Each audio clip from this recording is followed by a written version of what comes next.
Natutuwa si Juhi para kay Jinwoo dahil sa laki ng ipinagbago nito. Ngayon ay ibinalik na ng dalaga ang Essence Stone ng bida. At balak na din daw ni Juhi na tumigil sa pagiging hunter katulad ng kagustuhan ng kanyang mga magulang.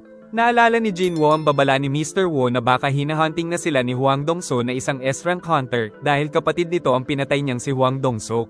Ngunit naisip ng bida na isa rin ito sa dahilan kung bakit kailangan niya pang lumakas. Inihanda ni Jinwoo ang mga magiging party fillers nila na may isa pang minor ngunit basta awakened ay wala naman daw magiging problema. Dahil maghihintay lang naman ang mga ito sa labas ngunit makakatanggap pa rin ng 3 million bawat isa basta hindi nila ipagsabi ang kaganapang ito kundi ay sila pa ang magbabayad ng 30 million. Ginamit na ni Jinwoo ang Stealth Stone upang makuha niya ang skill. May panibago na namang state-of-the-art armor si Jinwoo ngunit hindi niya naman ito kayang dalhin kaya kailangan niyang tanggalin pero suot niya pa rin ang helmet. Iniisip naman ng mga party filler na nababaliw na ang dalawa. Ngunit matapos ang isang oras ay nakalabas na ang dalawa at nagsarado ang gate kaya di makapaniwala ang mga party filler. Nagpatuloy sila sa pagpasok sa mga dungeon at ang bida lang mag-isa ang nakikipaglaban sa mga halimaw kaya nakakatanggap din ng maraming level up. Nang makalaban ng mga mababangis na humanoid wolf ngunit tinapos sila ng bida gamit ang stealth mode. Dahil dito ay nag-level na rin ang kanyang dash. At nang may sumugod na halimaw ay napatay agad ng bida gamit ang advanced dagger skill. Habang si Jinwoo ang nangunguha ng mga loot. Marami na siyang mga bagong skill ngunit wala siyang sapat na mana kaya kailangan niya na ring maglagay ng intellect stat. At kalaunan ay kailangan niya ng mag-job change. Natuklasan ng mga staff sa White Tiger Guild na may nagbabayad ng 150 million para sa mga rank C gates. Ang raid leader ay si Jinwoo na anak ng may-ari ng Eugene Construction. At naghinala din si Manager An dahil kasama si Song Jinwoo sa strike team nito. Naghahanda na sa panibagong dungeon sila Jinwoo. Naisip ni Manager An na tila nagkaroon ng second awakening si Jinwoo dahil palagi itong nakakasurvive sa mga sakuna kaya balak niyang imbestigahan ang Rising Rookie. Nang magtungo sila ay nakitang naghihintay lang sa labas ang ibang mga hunter. Kaya napatunayan ni Manager An na nagkaroon ng second awakening ang bida. Paglabas nila Jinwoo sa dungeon ay nais daw nito ng day off kinabukasan na hindi naman pinigilan ni Jinwoo. Ngunit di nila alam na nakikinig si Manager An. Sa gitna ng apoy ay malalaking halimaw ang pumatay sa isang hunter nang magising si Choi sa paulit-ulit niyang panaginip. Saka naisip na oras na para linisin ang Jeju Island.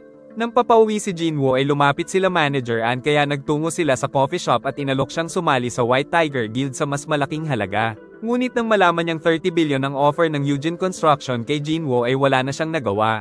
Gumamit ang bida ng stealth at nagbanta na kung may makaalam pa ng kanyang second awakening ay siguradong lalagyan sila ng mga gripo. Sinabi rin ni Jinwoo na kukunin nila ang lahat ng C-rank gate upang wala silang magamit upang mag-training ng mga bagong hunter. Pero kung gusto ni Manager An ay handang magbenta si Jinwoo ng 3 C-rank gate sa halagang 300 million ang isa.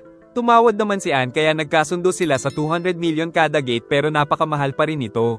Bago naman tuluyang umalis ang bida ay binigyan niya ng healing potion ng lalaki upang gumaling ang sugat nito. Kalaunan ay tumawag si Jinwoo dahil natanggap na daw nila ang 600 million ngunit nagtataka ito kung paano siya nakabenta ng napakamahal. Samantala nalaman din nila Manager An na hindi totoong kinuha nila Jinwoo ang lahat ng C-rank gates dahil marami pang nagbebenta ng rights sa mga ito sa halagang 70 million lang kaya na-scam pala sila ng bida. Saka nag-text si Jinwoo na sinasabing quits na daw sila kaya kakalimutan na rin nito ang kanyang pag-iispiya.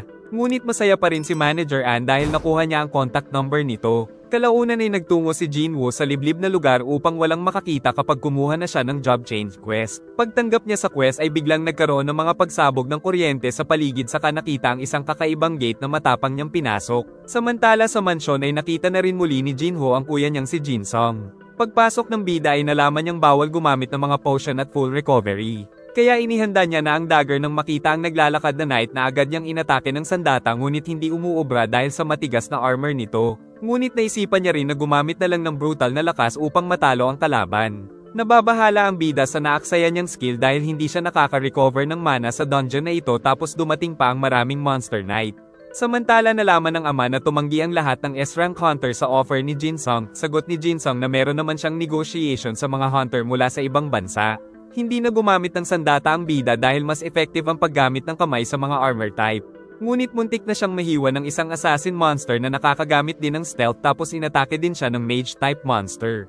Nagsabay-sabay din sa pag-atake ang mga ito ngunit dahil iba-iba ang kahinaan ng mga kalaban ay nangangamba siyang tumaas ang fatigue bago maubos ang mga ito. Nang matapos kalabanin ni Jinwoo ang mga halimaw ay mabuting may nakuha siyang mga inumin. Nakakuha din siya ng mga high rank armors at pagsuot ay ginawa niya itong invisible para hindi siya makatawag ng atensyon. Pagkatapos ay nagtungo na siya sa boss room, at pagbukas niya pa lang ay naramdaman ang nakakatakot na aura, saka nagsarado na ang pinto at nagsindi ang mga ilaw. At nang makita niya ang boss na si Knight Commander Egress of the Bloodred ay naramdaman niya ang takot na naramdaman sa Double Dungeon. Sa isang iglap ay sumugod ito at ipinamalas ang makapigil hiningang atake.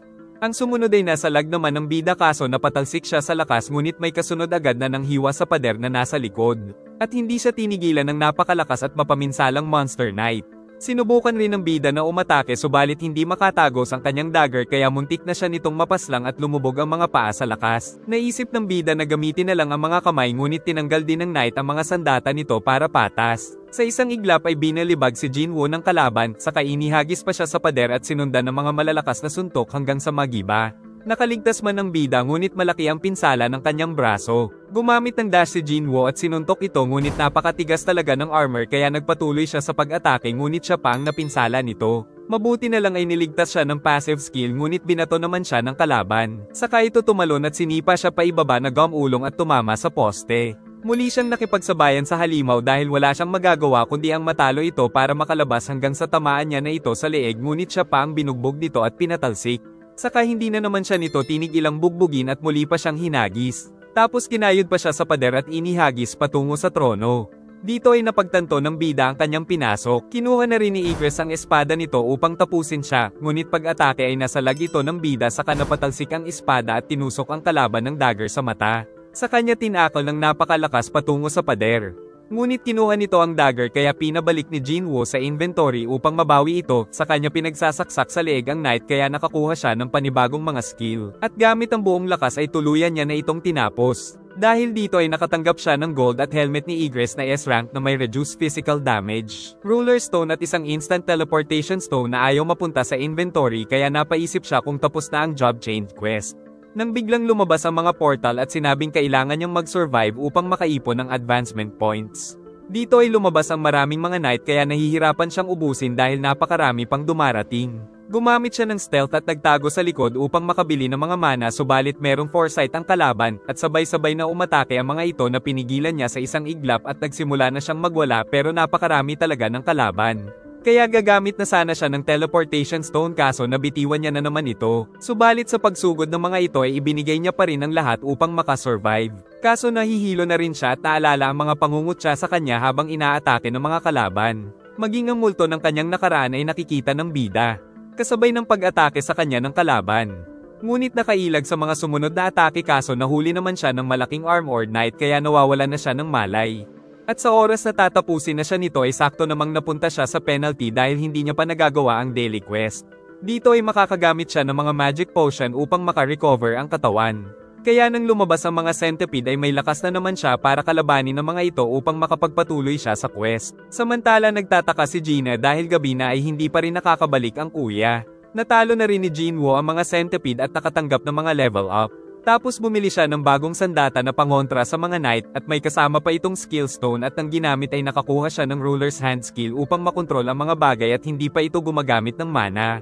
Inihanda niya na rin ang kamay at nang matapos ang countdown ay nakabalik na siya sa mga knight na mas dumami subalit gamit ang bagong sandata ay nahihiwa niya na ang mga ito pero nagtataka siya kung bakit hindi sila nauubos. Nang malaman ng mga summon lang pala ang mga knight at ang mga mage ang kailangan niyang patayin kaya bumagsak na rin ang mga summon nito. Umakyat siya gamit ang mga skill upang hanapin ang 5 pang mage sa kaagad niyang kinatay ang isa pang mage. At ginamit ang bagong sandata upang kalabanin ang napakaraming knight na wala na ngayong binatbat sa kanya. Ginamit niya rin ang ruler's hand para hawakan at kunin ang isa pang mage sa kanya ito sinaksak. At ang 3 natitirang mage ay gumawa ng golem knight na sinuntok siya ngunit nakatakas ang bida at umakyat patungo sa chandelier na pinabagsak niya patungo dito, saka siya bumaba at sinugod ang mga mage kaya pinigilan siya ng mga knight tapos inatake din siya ng golem knight. Subalit nakatakas siya at tuluyang tinapos ang 3 mage. Kaso sinuntok pa rin siya ng golem knight at pinigilan niya naman ito gamit ang lakas at gamit ang malakas na sandata ay nag-crack ang buong katawan nito hanggang sa tuluyan itong sumabog. Kaya naman natapos na ni Jinwoo ang job change quest. At matapos ang analysis ay nag-offer sa kanya ang system ng necromancer job pero parang ayaw niya dahil siya ay assassin type. Ngunit naisip niya rin na nakakagawa ng sariling army ang necromancer kaya hindi na niya kakailanganing mag-level up ng mag-isa kaya tinanggap niya na rin ito. Subalit dahil naabot niya na ang kailangang advancement points ay dumiretso ang kanyang job sa higher class na isang Shadow Monarch. Dahil dito ay walang hirap para sa kanya na lagyan ng mga shadow ang mga armor upang kanyang maging mga alagad.